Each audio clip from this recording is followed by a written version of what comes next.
A lot of people see lowriders going down the street, low to the ground, scraping, hydraulics, and they think that you have to be a gang member, you have to be part of the wrong crowd, and that's not true at all. I have a lot of friends who have lowriders. It's a hobby, and it's a hobby that everybody has to have. Some people play golf, some people play basketball. I pull my car out, wipe it down, and go for a cruise.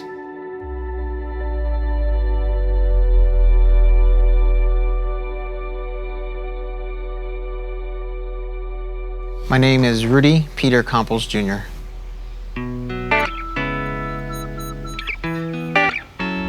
My car is a 1946 Chevy Fleetmaster. The unique thing about the 1946 Chevy is the hood emblem right above the bow tie, the Chevrolet bow tie, and it's actually shaped like a V, which stands for victory. And on the hood, there's what's called a flying goddess or a flying lady, which also makes it unique for that year. You could tell the difference between a 46, a 47, and a 48 based on the grille. It has like a mustache-shaped grille. My car originally comes with a 216 engine. My dad had it changed to a 235, and it's a floor shifter, which is unique to this car because it comes out from a 1950 Chevy.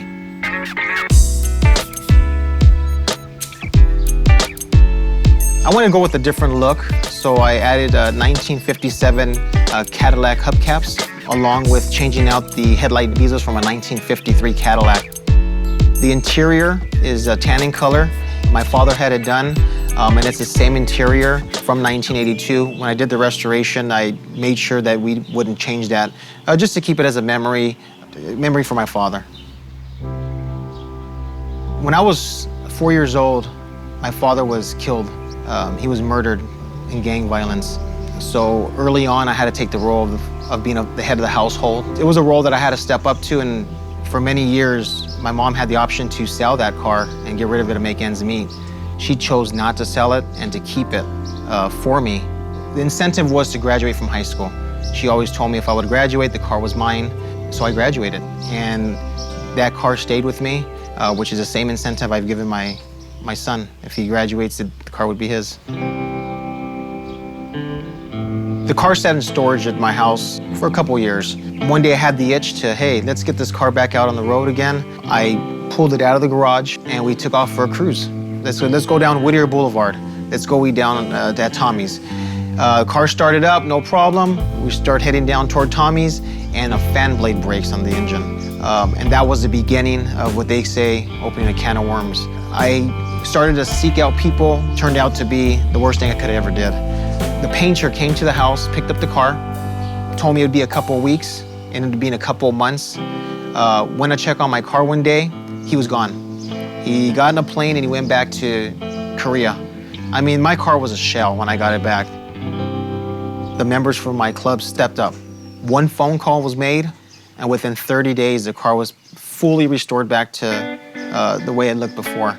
That's what a car club to me was, you know, making a phone call and saying, hey, I need help, and without hesitation, them putting all their work aside and taking my car in. My car club is BridgeTown Oldies from La Puente in the San Gabriel Valley. When I first joined the club, I was 17 years old, and I came home with a plaque, and I thought the plaque looked cool. Silver plaque, never seen a silver plaque. Everybody had gold plaques, and when I showed up with that plaque, it was World War III in my house. I got thrown out of my house, and I thought that was gonna be the end of it. My mom was really upset.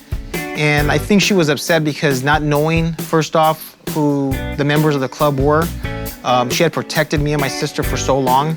But at the end of the day, when they put my car back together in 30 days and she saw what they did, it opened up her eyes to who they truly were. And she cried for days. She appreciated what they did, and I appreciated what they did. They really, really stepped up and helped us out.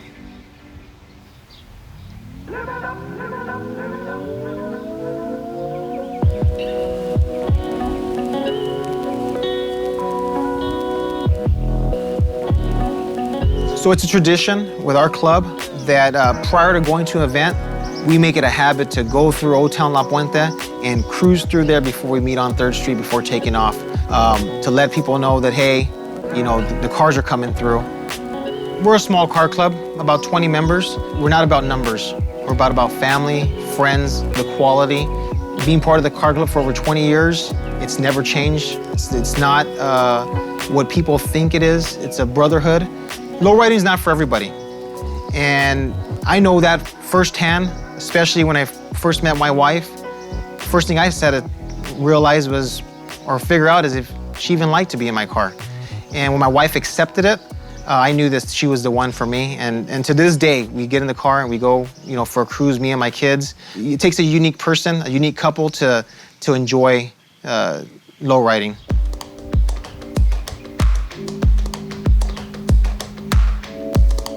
When I was a kid, I always wanted to be a police officer. We used to play cops and robbers, and I was the only cop. It goes all the way back to sitting in the back of that Monte Carlo, waving at the police officers passing by. I've been a police officer for over 17 years. Started off with the Baldwin Park Police Department as a police explorer, went through the ranks of police explorer, police cadet, was hired as a police officer for the city of Baldwin Park, and then transferred over to the city of Irwindale in 2007, where I'm currently employed.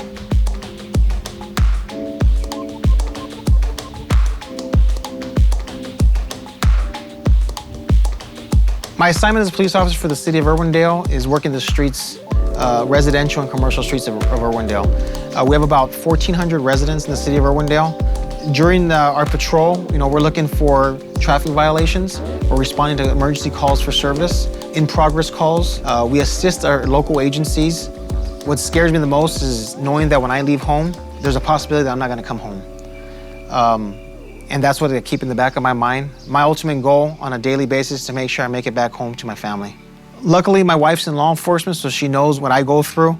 But it's very challenging for any police officer. You're never home, you work odd hours, and you try to balance that with, kids' sports, kids' school, and having a hobby helps you relieve that stress. As a police officer, we're stereotyped as being racist. People think that we're not human, we're not approachable. Realizing where I came from, the way I was raised, what happened to my father, has led me to become a better police officer. I enjoy helping out the youth, and being with the Baldwin Park Police Explorer program, I wanted to give back to the youth. The same program that I was involved in that helped me out, I wanted to help out. And seeing those kids go through the program, mentoring them as a mentor, and then seeing them go through an academy and eventually becoming police officers, that's the biggest reward that can be given back to me from them. There's a lot of stereotypes with lowriding. People think that you have to belong to a gang, that you have to be a gang member, that you have to just hang out with gang members, that you sell drugs because you have a nice car. That is not true at all. There's a lot of professionals that love lowriding as a hobby, and especially being a police officer, you have to have something to keep your mind occupied away from work. When my fellow officers find out that I have a lowrider, they have the same reaction. Does the administration know what you're doing? We're not doing nothing wrong. It's just a love for cars, a passion for the car, because again, they realize that you need a hobby away from our job. You need to take a break, and you need something to keep your mind occupied. We can't wrap our whole life around law enforcement. We're there to help, we're there to serve, but we're also there to live a healthy life and make it to our retirement. Lowriding has taught me dedication, responsibility, friendship, the values of having a family, and not taking life for granted. I would like to thank my father. If it wasn't for him, I wouldn't have this car. I wouldn't be here today. And I think at the end of the day, things happen for a reason, and he's looking down, proud of me and my sister. My sister being a sergeant with the San Gabriel Police Department, both of his children are in law enforcement today. My advice would be to never give up. If you have a dream, you have to go for that dream. You can do anything you want to do if you put your mind to it.